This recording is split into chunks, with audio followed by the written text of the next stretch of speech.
Hello, എല്ലാവർക്കും നമസ്കാരം. എല്ലാവർക്കും ARS കോച്ചിങ്ങിലോട്ട് സ്വാഗതം. ഇന്നത്തെ ടോപ്പിക് ഷെയർ. ഒരു കോപ്പറേറ്റീവ് സൊസൈറ്റിയിൽ ഷെയർ എന്ന് പറഞ്ഞാൽ എന്താണ് എന്നുള്ളതാണ് ഇന്ന് ഡിസ്കസ് ചെയ്യാൻ പോകുന്ന ടോപ്പിക്. ഒരു സൊസൈറ്റിയിൽ അംഗമാവണമെങ്കിൽ, ഒരു മെമ്പർ ആവണമെങ്കിൽ നമ്മൾ എന്ത് ചെയ്യണം? നമ്മളൊരു തുക അടയ്ക്കും. അതാണ് ഷെയർ എന്ന് പറയുന്നത്. അപ്പം അംഗമാകാൻ ഒരു വ്യക്തി അടയ്ക്കുന്ന അംഗത്വ തുകയാണ് ഷെയർ എന്ന് പറയുന്നത്. അപ്പം ഷെയർ എടുത്തു കഴിഞ്ഞാൽ ആ വ്യക്തി ആ കോപ്പറേറ്റീവ് സൊസൈറ്റിയിൽ എന്തായി? മെമ്പറാവും. ആ ഒരു ഷെയർ എടുത്തു കഴിഞ്ഞാൽ ആ കോപ്പറേറ്റീവ് സൊസൈറ്റിയിൽ ആ ഒരു വ്യക്തി മെമ്പറാവും. മെമ്പർക്ക് എന്തുണ്ട്? വോട്ട് ചെയ്യാനുള്ള അവകാശമുണ്ട്. പിന്നെ മെമ്പർക്ക് എന്ത് ചെയ്യാം? ലോൺ എടുക്കാനുള്ള അവകാശമുണ്ട്. അപ്പോൾ ഒരു കോപ്പറേറ്റീവ് സൊസൈറ്റിയിൽ അംഗമാവണമെങ്കിൽ ആ ഒരു വ്യക്തി എന്ത് ചെയ്തിരിക്കണം? ഒരു എമൗണ്ട്, ഒരു തുക അടയ്ക്കണം. അതായത് ഒരു അംഗത്വ തുക അടയ്ക്കണം. അങ്ങനെ അടച്ചു കഴിഞ്ഞാൽ ആ ഒരു വ്യക്തി അവിടെ മെമ്പറാവും.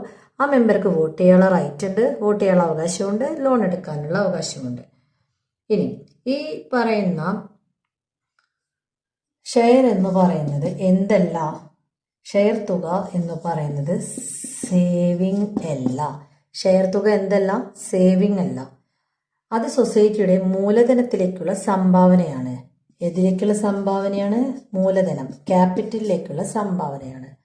അപ്പോൾ ഷെയർ എന്ന് പറയുന്നത് ഒരു സേവിങ്സ് അല്ല, അത് സൊസൈറ്റിയുടെ മൂലധനത്തിലേക്കുള്ള സംഭാവനയാണ്. ഇനി ഒരു വ്യക്തി അംഗത്വം അവസാനിപ്പിക്കുമ്പോൾ